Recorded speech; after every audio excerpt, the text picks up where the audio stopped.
Bizim insanlarda şükür etmesi olmadığı için ekonomisi kötü oluyor. Pazar yerlerinde çok şükür, yani benim esnafım 300-400 tane esnaf var, orada ekmek yiyen gariban var. Pazar yerlerinde şu anda bizim için Adıyaman'da belediyenin bize sunduğu çok büyük bir hizmettir. Niye diyeceksin? Sanki Adıyaman'a bir fabrika açmıştır. Yani 300-400 aile ekmek yiyordur. Fiyatlara gelince şu anda köylü mevsimidir. Bizim çevre köylerde her tarafta pazarlarımıza eşya geliyor. Fiyatlar çok uygundur. Bugün domatesi, biberi, patlıcanı, yeşilliği %80'i Adıyaman ürünüdür. Adıyaman'da yetişiyor. Adıyaman vatandaşı hem yekiyor, hem biçiyor, hem yiyor. Faydalanıyorlar. Şu anda zaten her kurduğumuz bir pazar 4-5 mahalleye hitap ediyor.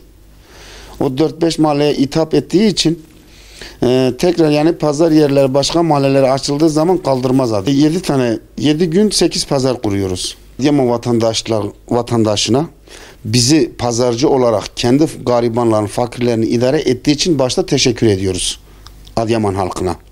Bizlere destek oldukları için. Doğru, vatandaşımız doğru söylemiştir. Şu anda pazarcı akşam yerini toparladığı zaman o geriye dağınan şeyleri pazarcı dağıtmıyor. Onu mahallelerde Suriyeli, ondan sonra bu eskicilik yapan ve akşam pazar toplandıktan sonra dökündü maldan faydalanmak isteyen aileler var. Gündüz guruna yedirip de pazar yerine gelemiyorlar. Akşam karanlıkta millet döktükten sonra o döküntüyle çoluk çocuğunu idare etmek için o malları toplamaya geliyorlar.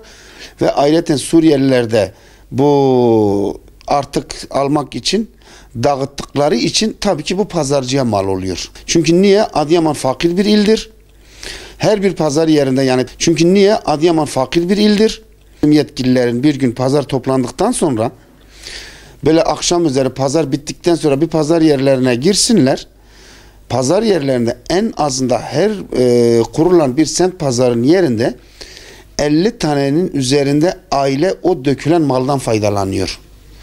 Onun için yani vatandaş haklıdır ama yapacak bir şey yok çünkü onlar da çoluk çocuk besliyorlar. Onun için biz sesimizi çıkaramıyoruz.